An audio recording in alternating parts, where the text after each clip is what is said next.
السلام عليكم. لا تنسوا الإعجاب بالفيديو والاشتراك بالقناة تشجيعا لنا لنستمر بالجديد إن شاء الله. الريال يستطلع رأي زيدان لخلافة أنشيلوتي.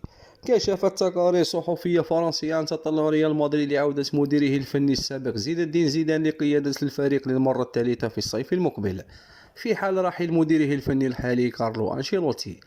ويرتبط أنشيلوتي بتدريب منتخب البرازيل خلفا للمدرب السابق تيتي، حيث منح الاتحاد البرازيلي مهلة أخيرة للرد على عرض تدريب السيليساو.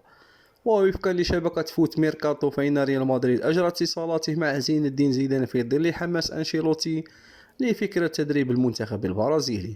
وأضاف التقرير أن النادي الملكي يمتلك عناصر بإمكانها إقناع زيدان بالعودة لقيادة الفريق مرة أخرى، أمثال تشواميني وكامافينغا. وأوضح أن عودة النجم الفرنسي لتدريب ريال مدريد يساعد في تسهيل عملية التعاقد مع نجم باريس سان جيرمان كيليان مبابي.